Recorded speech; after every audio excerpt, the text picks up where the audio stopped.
But I watched David as well as Derek, NFL Network, super smart guy. I'll get to Derek in a second. I don't want to put you on the hot seat. As you know, if you've ever watched this show, which America loves, I don't know if you've heard, I love your brother. Let's start with this. What do you make? It is weird. You talk retirement a bunch. I'm sitting there, forget me, the consumer. Yep. I'm sitting there as a GM thinking, brother, I ain't giving up 4 first rounds for a guy that's on the fence. I get it. It is something, isn't it?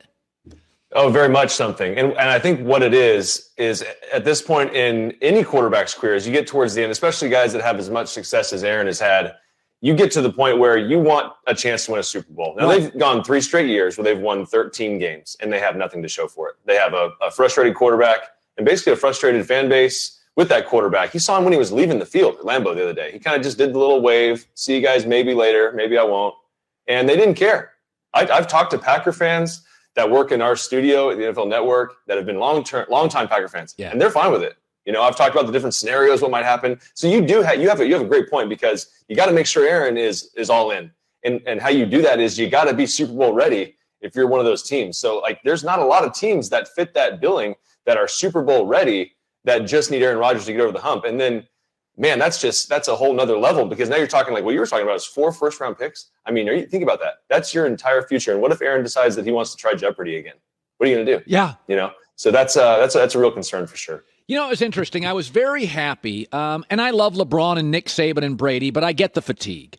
I was really happy for Matt Stafford, because I've always believed this, with very few exceptions. Maybe, I think Aaron Donald would be great anywhere. I think Trent Williams, he was great in Washington, and he's great in San Francisco. Right. Most of us, myself included certainly, we're as good as our environment, the culture we're around, our bosses, our marketing. And I looked at Matt Stafford, and I was like, good for you, dude. And I got to tell you, David, I loved the last drive. It was a circus. The boat's taking in water. People are snapping the ball. And he made 2 huge throws. I loved that. And just take me to what you thought. Isn't that what we've always loved about Matt, though? You know, how many Lions games do you really sit down and watch in the last couple of years? You know, but you'll watch it if they're close at the end, because, you know, Matt's going to do something heroic. I mean, I remember when he got his ribs knocked out, you know, and he's still in there battling. It was the same scenario. I saw a clip on a social media platform where there was a Lions fan dressed in a Matt Stafford jersey going absolutely nuts in his living room for this guy. So I think people appreciate the fight that he has, the passion that he plays with. We know he's extremely talented. I think everybody's just happy that he's getting a chance to really play in a game that matters. And he is loving every minute of it. The chaos that you talk about, when he's running down, trying to get everybody lined up to make sure they get this clock, the ball spiked so they can go ahead and win this football game. Loved every second of it. I've always been a huge Matt Stafford fan. I think if you just watch him play, he's great against pressure. In all the moments that you want a quarterback to be great in, he's great. And I think that's why the Rams went out and did what they did, because they saw a guy that can take them to the next level. And here you are. You're right at the doorstep of playing in a Super Bowl in your own home stadium. It's because of number 9. So we talked about this yesterday, and I've always been a Derek fan, your brother Derek Carr. And I've said this before. To me, he's been the life preserver of a chaotic mess for about the last 7 years. So when I hear criticism, I'm like, I think you guys got the wrong, you're pointing the finger in the wrong direction. I thought he had a great year, and he wants Rich Bisaccia to be the coach. I totally get that. But I also worry, David, there's been a lot of interim guys that have worked, some that haven't, some like Wayne Fontes that have been good, not great. Mike Tice, Minnesota, they've been fine. So there is no absolute here. But Derek is so emotional, and he was in so many emotional games late. I do worry about falling in love with the proximity of the current coach. And what if there's somebody out there? I don't know if you've talked to him about this. What is best for your brother? What would you do if you own the Raiders? Man, that's complicated. That's a great question, because when you look at it, and this is it's similar to what Aaron's going through, although Derek's in a completely different world. He played in his first playoff game. There is a sense as a veteran quarterback, and Derek, and talking to him, man, he went through an emotional roller coaster. They did about as good as you could do this year with what they were given, and they made it work. They're not that far away. If you could add a couple pieces, we all know One of his best friends is Devontae Adams, and he possibly could not be franchise tagged, and we could see what happens there. But honestly, and this is not coming from Derek, this is coming from a NFL Network analyst, a guy that jumps on Colin's show and talks about football, talks about it with his friends. There has to be a commitment from the organization that they're going to give him what he needs to succeed. He only wants to win a Super Bowl. He's not here for the money. He's talked about hanging it up when John retired. And all of that stuff is, I want to win. That's it. At the end of the day, I want to win football games. He'd love to do it in Las Vegas, but he wants a chance to do it. He knows that there are pieces that you can put in place here. They're as close as they've ever been. They're right on the cusp. They got in the playoffs. They played against a team that's in the AFC Championship, in their stadium, battled down to the wire. They're right there. They need some pieces. They need to see from the Raiders that there's commitment there. We talk about it a lot with the Raiders. We talk about commitment to excellence. Al Davis preached it. That needs to happen because I can't guarantee that Derek is going to want to sign up for that. If it's going to be the same thing that he's done over the last 7 or 8 years, I can't guarantee that knowing my brother. Now, he hasn't said anything to me. I just have conversations openly, talk candidly about it, about their situation, about who they could bring in. And it's not that I see him at a point where he doesn't believe that they'll do it.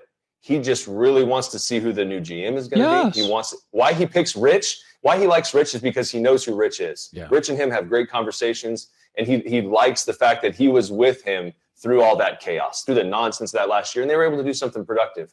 So you can take Rich and let him be the figurehead. You can keep Gus, keep a lot of those guys he brought over from the Chargers. Think about a lot of the free agents they have. Casey Hayward ain't going to stay there if Gus Bradley's not there. There's a lot of guys that aren't going to stay there if Gus is not there. So that's a revamped defense. That's a whole new look. What happens on the offensive side? We know that they struggle a little bit on the right tackle, right guardish side. Alex Leatherwood moved from tackle to guard. A lot of things have to be fixed, right? So there's a lot of decisions that have to be made. And, Mark Davis isn't the only one that has to make them. It's very thoughtful answer. David, we always knew quarterback mattered in this league. Yeah. But the best quarterback won every division. Every division. Yep.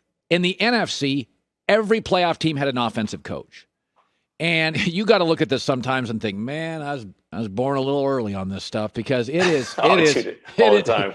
And I look at this, but it is interesting as I watched the Bills and the Chiefs and marveled at it.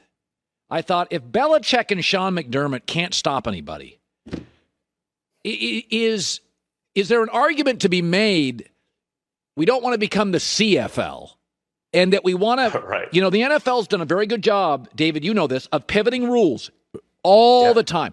Do you feel it a little bit now? It maybe needs to be tweaked a little more back the other way.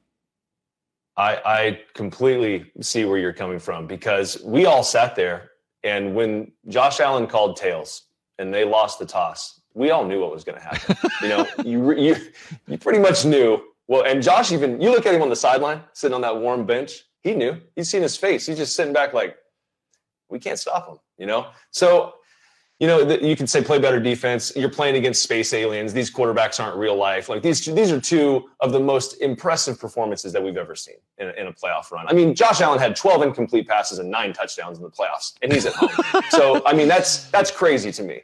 So when you say, you have to tweak it, you might. I mean, even at least Andy Reid said, maybe Josh Allen should have got the ball. Maybe he should have got a chance there. Said that yesterday. So I think that we're at a point where the rules are so geared towards the offense. I mean, if you just breathe on the quarterback, we saw Brady lose his mind for Von Miller just barely glanced. I can show you a highlight reel of me getting whacked. I think I'm owed at least 1,000 penalty yards somewhere in my career. So it's a different game. It's offensive driven. Obviously that sells tickets. That's exciting. We loved what we saw the other day, but you know as well as I do, they'll steer the ship back the other direction if they have to, and it might be getting close. Yeah.